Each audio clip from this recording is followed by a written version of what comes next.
नमस्कार, nation TV Bharat में आपका स्वागत है। मैं हूं सोनी। आइए आज के खास खबरों से कराते हैं रूबरू।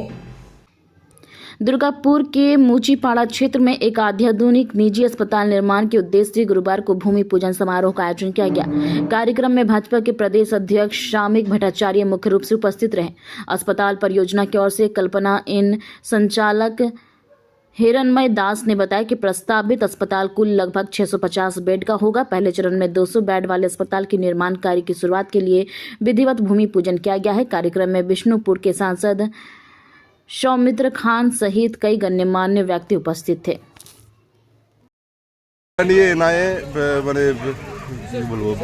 পুলিশের অসহযোগিতার অভিযোগ তুলছে। এটাই তো পশ্চিমবঙ্গের বাস্তব স্থিতি। ভোট পরবর্তী হিংসা 27 দিনে আমাদের 56 জন বিজেপি কর্মী খুন হল। 27 জন মহিলা প্রকাশ্যে দাঁড়িয়ে বলল তারা গণধর্ষিতা। সিবিআই তদন্ত হচ্ছে, পুলিশ প্রমাণ লোপাট করছে। সহযোগিতা তো অনেক দূরের কথা, অসহযোগিতারও উপরে সাক্ষীদের হস্টাইল করে দিচ্ছে। তো যেটা সিবিআই এর ক্ষেত্রে হচ্ছে, ইডির ক্ষেত্রে হচ্ছে, সেটা স্বাভাবিকভাবেই এনআই এর ক্ষেত্রেই হবে। এখানে কোনো সরকার নেই।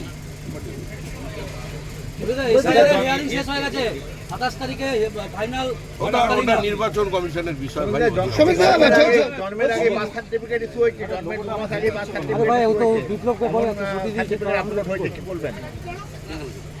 এটাই তো এগিয়ে বাংলা। 42 বছরের দাদু আর 22 বছরের নাতি পাবেন কোথাও? এই যে বলে বাংলা এগিয়ে, এটাই তো সবচেয়ে বড় নিদর্শন বাংলার গর্ব। আপনি একজন সাংবাদিক হিসেবে গর্বিত হওয়া উচিত এবং আপনারা সাংবাদিকরা একটা দাবি তুলুন যে আপনারা মহাভারতে একটা ধৃতরাষ্ট্র পেয়েছিলেন। আমাদের ভোটার লিস্টে 7 জন ধৃতরাষ্ট্র আছে। আপনারা খুঁজে বার করে এই নামগুলোকে গিয়ে বলুন যে এই বীর্যবান পুরুষদের অন্তত ভারত সরকার একটা কিছু ঠিক পুরস্কার দিক। পদ্মশ্রী পদ্মবিভূষণ সময় মনে কিছু দিন। মুর্শিদাবাদের জলঙ্গিতে এশিয়া আতঙ্কে মৃত্যু, নির্বাচন কমিশনকে দায়ী করছেন মৃতের পরিবার।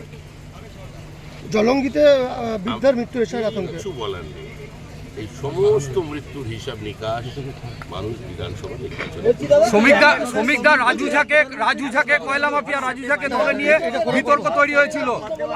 আবার একজন ধর্ষণে অভিযুক্ত, তাকে দলে নেওয়া হলো। ধর্ষণে অভিযুক্ত, বিহার জেল খেটেছে এবং জলাভূমি বুঝিয়ে দখল করেছে, সেরকম লোককে আবার দলে নেওয়া হচ্ছে। এরাই কি আপনাদের দলের সম্পদ?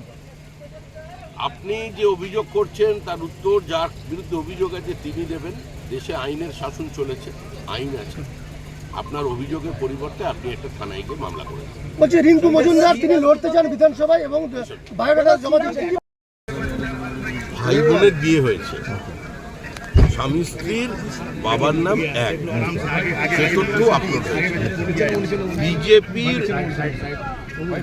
ডিএলএড এর সিগনেচার নকল করে যে ভোটার জীবিত, যে ভোটার সেখানে আছেন প্রতিষ্ঠিত চিকিৎসক, তার নাম সই করে দিয়ে দেওয়া হচ্ছে যাতে বিজেপি গন্ডগোল তৈরি করে।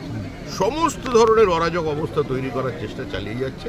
কিন্তু তারপরেও মনে রাখতে হবে পশ্চিমবঙ্গের মানুষ রাজনীতি সচেতন। তারা দুর্দণ্ড প্রতাপ, লৌহ কঠিন সিপিআইএম এর ওই সংগঠনকে ফুৎকারে ভেঙে গুঁড়িয়ে দিয়ে দুর্বল তৃণমূলকে 2011 সালে